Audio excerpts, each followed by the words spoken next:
Bonjour tout le monde, c'est Mumu. Alors, petite vidéo bonus comme annoncé en titre par rapport au défi 2 de notre session carterie Memory Dex à l'assaut les scrapésiennes.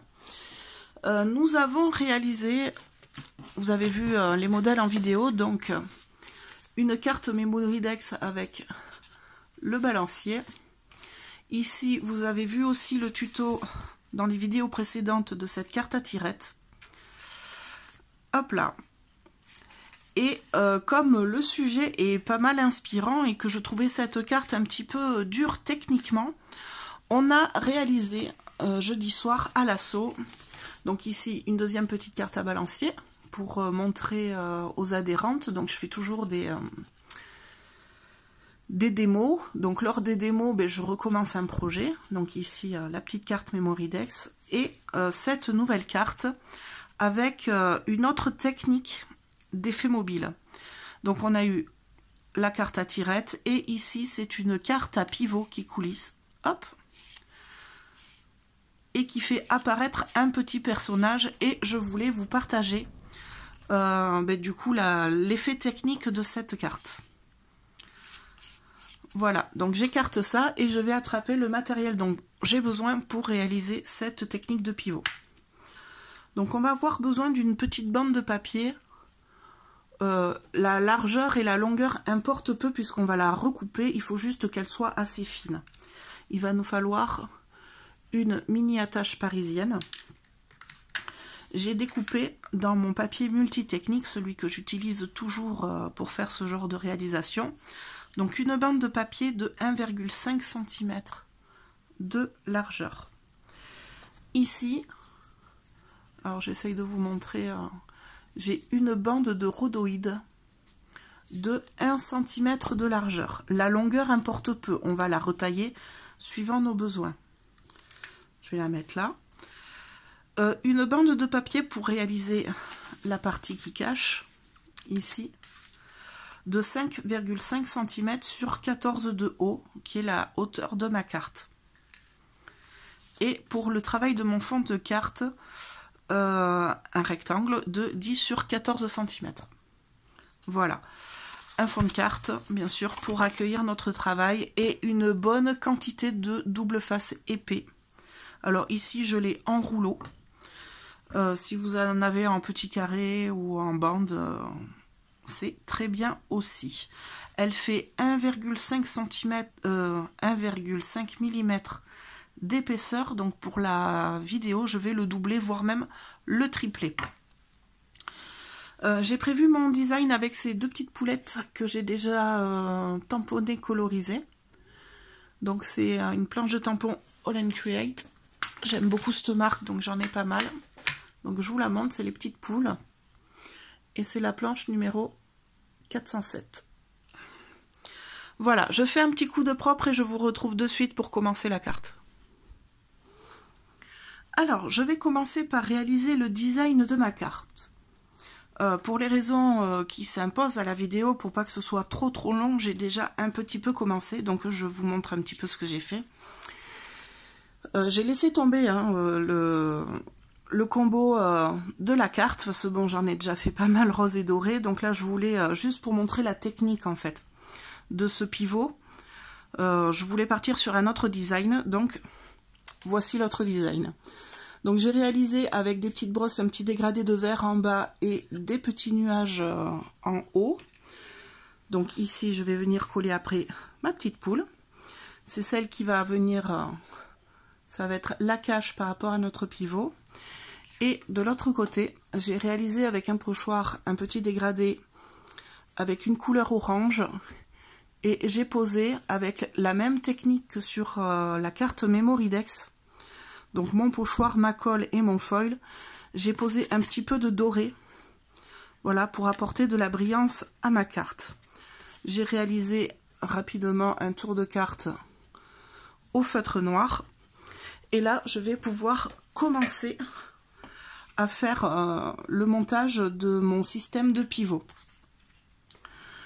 Donc je vais me prendre au crayon à papier quelques repères. Hop. Alors, je mets mon repère de crayon forcément là où je n'ai pas d'encre qui a été posée.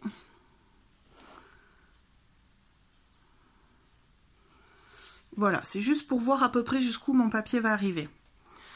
Donc là, avec mon réglé et mon cutter, je vais réaliser une encoche. Je vais juste faire attention de ne pas la faire trop bas, puisqu'ici, je vais me servir de ma bande de papier pour faire la tirette sur le côté. Donc, il faut que j'ai la place de coller du double passe dessus. Donc, je vais me délimiter à peu près 8 mm, me délimiter 8 mm vers en bas, à peu près, et je vais réaliser mon encoche ici sur cette ligne. Je vais prendre le petit sujet que je veux faire ressortir et je vais tout simplement regarder à peu près où tomberait mon encoche, à peu près par là. Donc à partir de là, je vais faire une encoche de 15 mm. Là.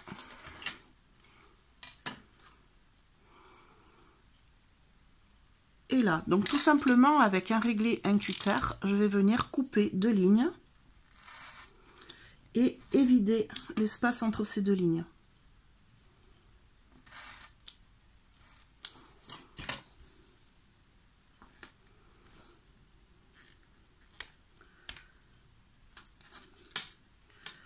Là, j'ai mon encoche qui est réalisée, je vais pouvoir gommer mes repères. Je n'en ai plus besoin, c'était très rapide. Hop là. Donc là, la première partie de mon système est réalisée. Je vais me munir. Alors, je cherche à côté. Hop. De quoi faire un trou. De quoi faire un tout petit trou dans mon rhodoïde et dans mon papier. Je vais superposer mes bandes l'une sur l'autre. Et je vais venir réaliser un trou pour pouvoir passer mon attache parisienne dedans. Donc, hop. Excusez-moi, j'ai perdu la moitié de mon matériel, comme j'ai plusieurs sacs, plusieurs totes.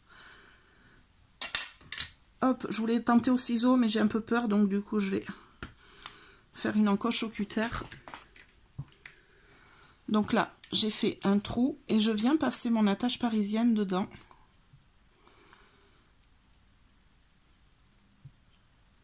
Si j'y arrive, hop là.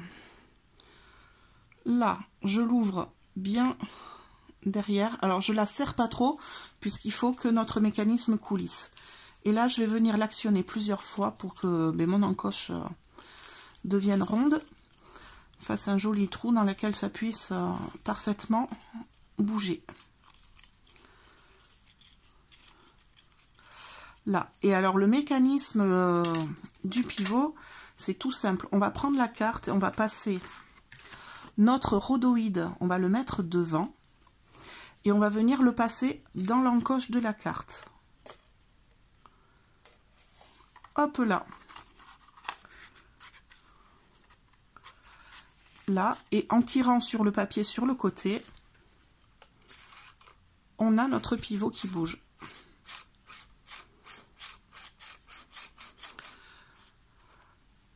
Donc maintenant, on va venir s'occuper de notre tirette, qui est le papier. On va reprendre la petite bande toute mince qu'on a découpée plus tôt. Je vais prendre ma tacky glue et je vais lui faire une ceinture pour pas qu'elle bouge en fait. Une petite ceinture qui va enserrer ma tirette et que je vais venir coller sur mon fond de carte. Ça évitera que ma tirette ne bouge comme ça et ne parte dans tous les sens. Donc c'est tout simple, je prends un morceau que je plie par-dessus, petit point de colle, et je le replie sans trop serrer sur lui-même. Il faut que ma tirette puisse bien bouger à l'intérieur.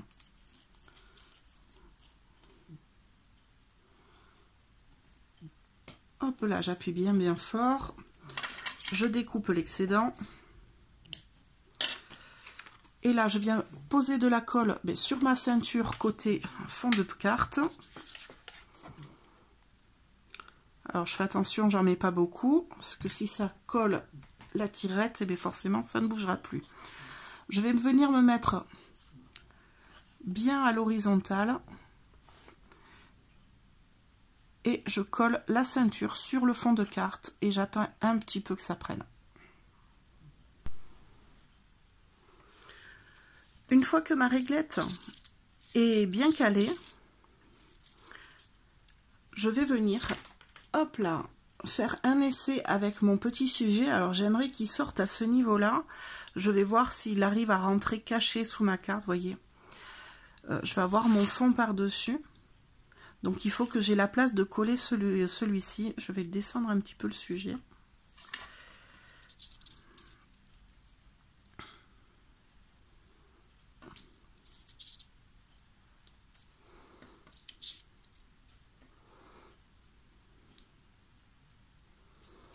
Hop là, en faisant doucement, je le fais coulisser sans l'attacher.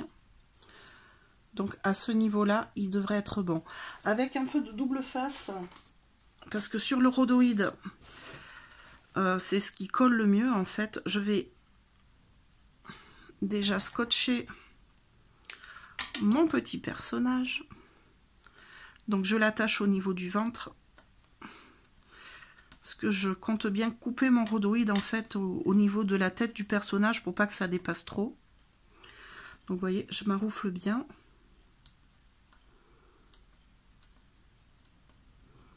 Hop là.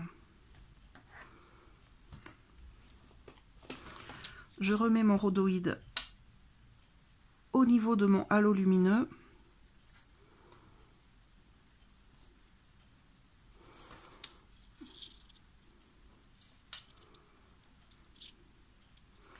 Et là, je viens couper le rhodoïde en trop. Hop là. Donc on a le petit personnage qui vient là et qui vient se cacher ici. Il sera caché du coup par notre petite bande de papier qu'on va coller en surépaisseur. Alors maintenant que mon personnage est attaché là, je vais venir coller mon papier par-dessus. Donc je vais mettre du scotch double face. Donc là ici il est en rouleau. Je l'ai superposé, je l'ai retourné sur lui-même pour faire une épaisseur de 3 mm. Je vais venir en mettre sur mon papier en haut et en bas.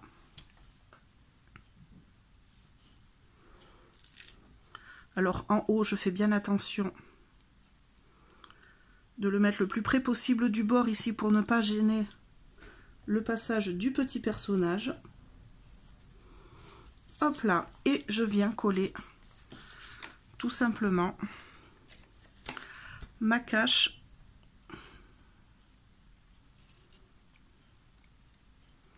sur mon fond de carte. Alors, si vous voulez tamponner quelque chose ici sur ce morceau de papier, faites-le avant de le coller, bien sûr, parce qu'après, c'est un petit peu compliqué de venir tamponner quand il est en hauteur et qu'il ne tient pas bien sur mousse 3D. Alors, pour pas que mon personnage n'ait de soucis pour être re-rentré, regardez, j'ai un petit problème, la pâte passe par-dessus le papier de la cache et il ne veut plus rentrer caché là où il doit être. Donc je vais me réaliser une petite butée. Alors je vais avoir besoin d'une pince de précision et d'un tout petit morceau de double face. Donc j'enlève les deux protections en haut, en bas. Et alors là, je vais passer entre le papier de ma cache et mon fond de carte. Et je vais réaliser une petite butée pour mon rhodoïde. Donc je sors ma petite poule, mon petit personnage jusqu'où je veux qu'il aille. Et je vais venir, avec le double face, venir le coller de manière à ce qu'il ne se voit pas. Et à réaliser une butée pour mon morceau de rhodoïde. Alors c'est un petit peu compliqué à faire comme ça. C'est bien collé.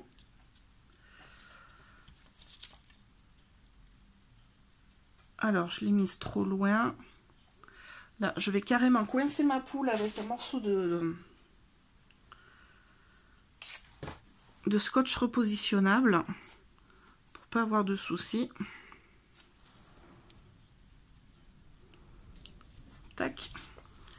Je vais venir doucement décoller mon morceau de double face et le remettre contre mon rhodoïde, bien caché dessous, avec la petite patte de la poule qui ne sort plus.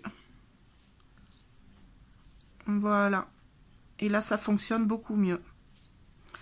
Alors pareil, quand je pousse, pour pas que mon personnage ressorte de l'autre côté, je vais réaliser également une butée.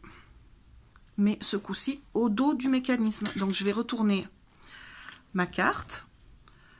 Je vais faire en sorte d'être bien horizontale et d'avoir le rhodoïde, on le voit là un petit peu, bien vertical. Et avec un morceau de double face, alors là je vais prendre un plus gros morceau. Alors à l'arrière je mets facilement 3 épaisseurs de double face pour bien tout bloquer. Et là hop, je colle une épaisseur de double face pour faire ma butée.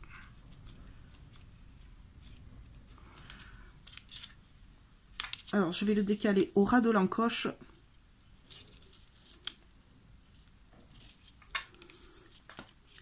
pour ne pas gêner le mécanisme. Et là voilà, ma petite poule est cachée. Elle ne ressort pas trop, je n'ai pas de problème. Elle ne ressort pas de ce côté. C'est super. Donc ici, pour montrer qu'on peut tirer le mécanisme, je vais prendre un petit pochoir. Vous pouvez le faire à main levée, directement au feutre. Alors moi j'aime bien quand c'est bien joli, bien net. Je vais me prendre un feutre noir et je vais venir réaliser une petite flèche pour dire simplement, vous pouvez tirer dans ce sens votre tirette. Alors, position fermée, la poule est bien cachée. Je fais ma flèche. Et maintenant, je peux couper l'excédent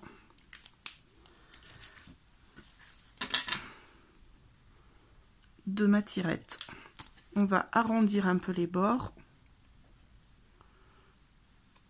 Hop. Pareil de l'autre côté.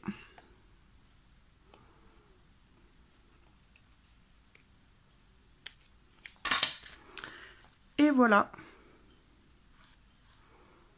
Donc maintenant, je n'ai plus qu'à finir le design. Ma partie technique est réalisée. Pour le coller sur le fond de carte, vous mettez du scotch double face partout autour. Vous faites bien attention de ne pas coller sur le mécanisme, donc en bas, de ne pas coller trop loin. Et là, personnellement, je vais bien mettre 2 à 3 épaisseurs de double face pour ne pas gêner mon mécanisme. Il faut vraiment qu'il ait la place de bouger librement. Alors, ma carte est collée sur mon fond de carte et on peut voir que le mécanisme fonctionne bien. Je n'ai plus qu'à passer aux finitions de ma carte. Donc, je vais coller ma petite poulette devant.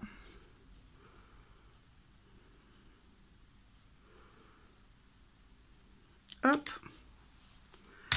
Voilà, je vais me faire 2 petites étiquettes. Je sais pas, je vais peut-être mettre quelques strass, on verra.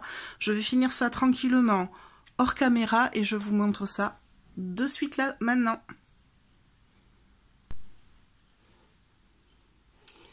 Et voilà. J'ai fini ma carte.